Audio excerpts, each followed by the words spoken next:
in the west the Mizoram east. So almost half of the country lying south of the Tropic of Cancer belongs to the tropical area. So we know that we are experiencing tropical as well as the subtropical. All the remaining area north of the tropic lies in the subtropics. Therefore, this climate has the characteristic of both tropical as well as the subtropical climate. So, now that this is the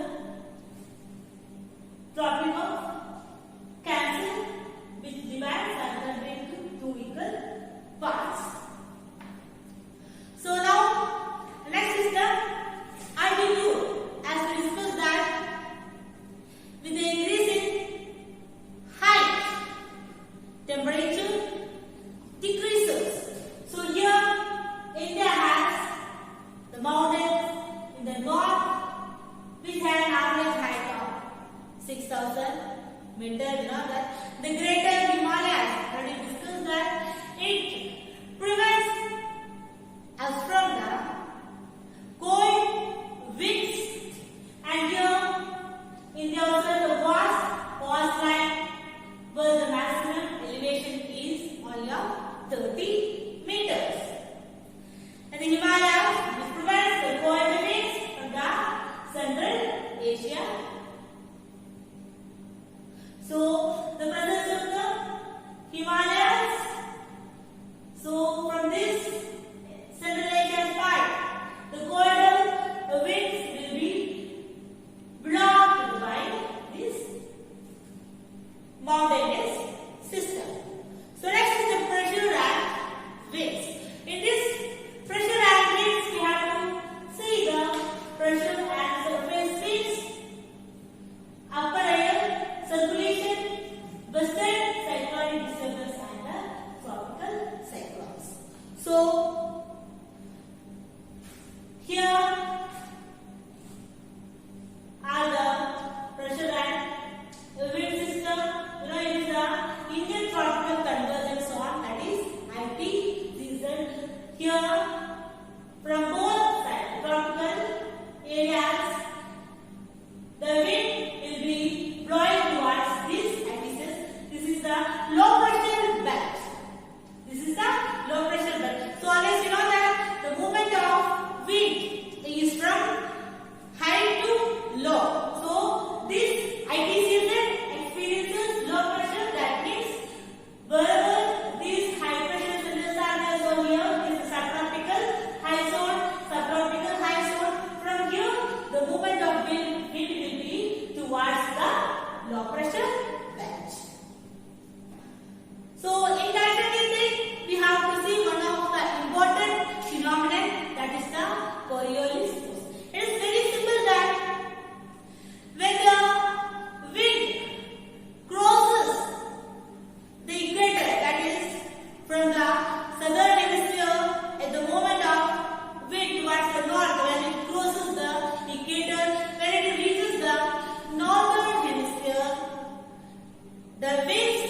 here taking place a total reversal of wave system. So the movement is from high pressure to low pressure. So wherever the high pressure centers are there, this will be getting attracted to the low pressure center, and this leads to the reversal. Especially the wind will be blowing in the southeasterly direction. When it crosses the equator, the direction deflects towards the right, hence we are getting the southwest monsoon. So here during winter there is a high pressure area north of Himalayas. The cold dry winds blow from region to low pressure areas over the ocean to the south. In summer, low pressure areas develop over interior Asia as well as over the northwestern India. This causes a complete reversal of the direction of winds during summer. Air moves from high pressure area over the southern Indian Ocean in a southeasterly direction when crosses the equator and turns right towards the low pressure areas over Indian subcontinent. So these are known as southwest monsoon. You know that this blow of the wind is taking place over the water bodies. So these water bodies, the blow takes place, the warm air is having the capacity to hold the moisture. Maximum moisture will be held by this air. This leads to the rainfall. So you can see that southwest monsoon. So the direction of the winds. So this wind direction towards the mainland, and we are getting the monsoon. So let us see one another upper air circulation in connection with it. That is the jet stream. Jet streams are the high velocity air currents flowing in the upper atmosphere. So you know children, there is one story about it. That is during the time of the World War II, the pilots noticed that in the upper atmosphere some kinds of movements are taking place. So during those times, some of the certain times they are having the smooth movement, at the same time certain times they are feeling the difficulty. Then they identify that a specific phenomenon is taking place in the upper atmosphere. It is jet stream. You know children, it is mystery now also. So much of studies are taking place over this jet stream, even though it is mystery. So this jet stream is also playing such an important role in our monsoon. So automatically during the monsoon time, jet stream presence we can see over the Himalayas. So let us see jet stream. These are the narrow belts of high altitude western regions of the troposphere. Their speed ranges from 110 km summer to 184 km in winter. So number of jet streams have been identified. So the most important are mid-latitude and the subtropical jet stream. Next you can see the western cyclonic disturbances. So these western cyclonic disturbances are having the connection with the Mediterranean region. So this phenomenon takes place especially in the winter. Those times are brought by the westerly flow from the Mediterranean region. This usually influences the weather of the north and northwestern regions of India. So especially Mediterranean region, from there it originates and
ITCZ.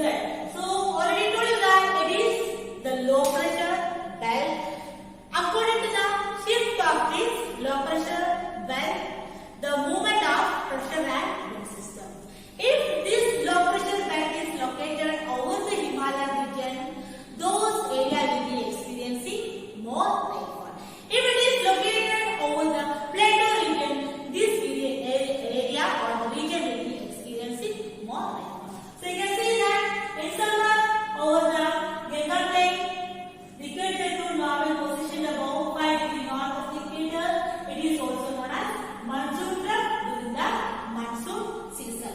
So this ITCZ, according to the shift of this low pressure belt, the availability of the wind as well as the pressure varies, that is the rainfall varies. If it is located over the Himalayan region, this area will be experiencing more rainfall. If it is located here, this area will be experiencing more. So a shift of this ITCZ we can see. It is low pressure belt. Next, the presence of high pressure area over the eastern Pakistan. So you know that during that time our land area is experiencing low pressure.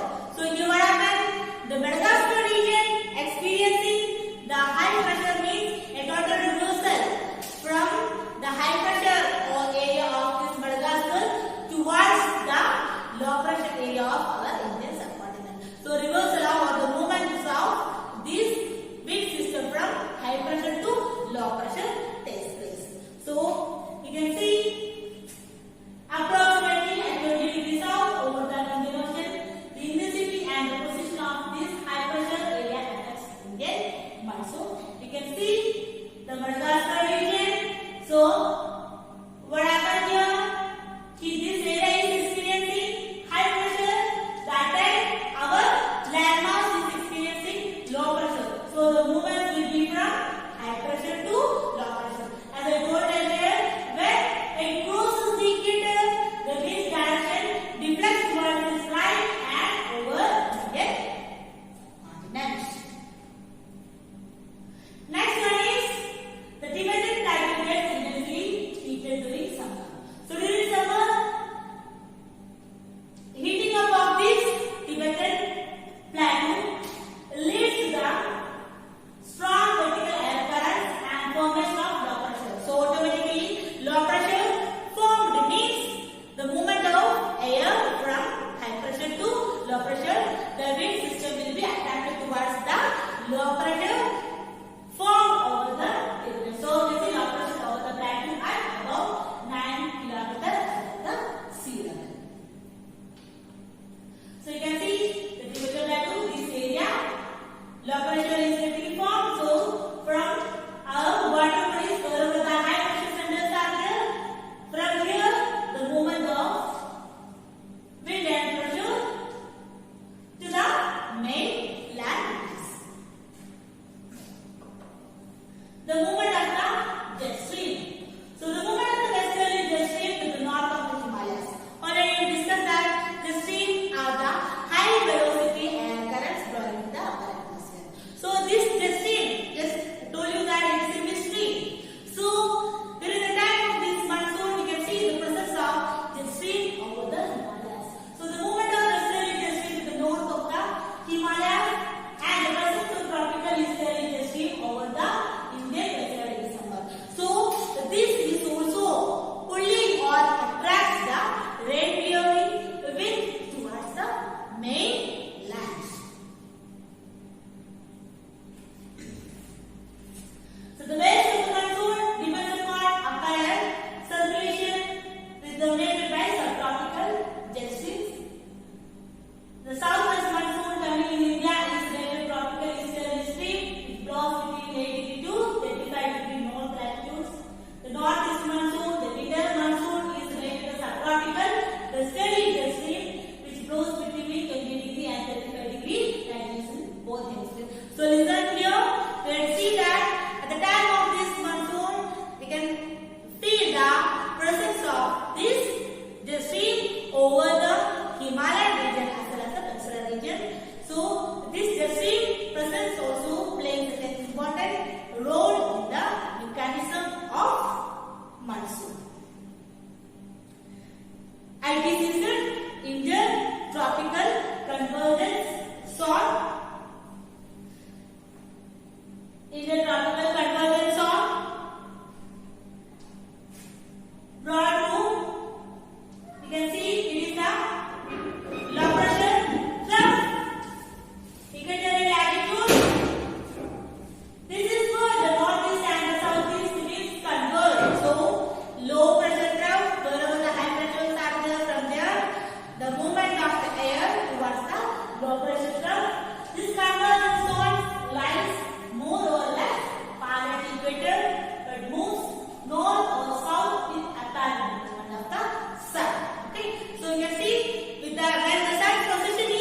In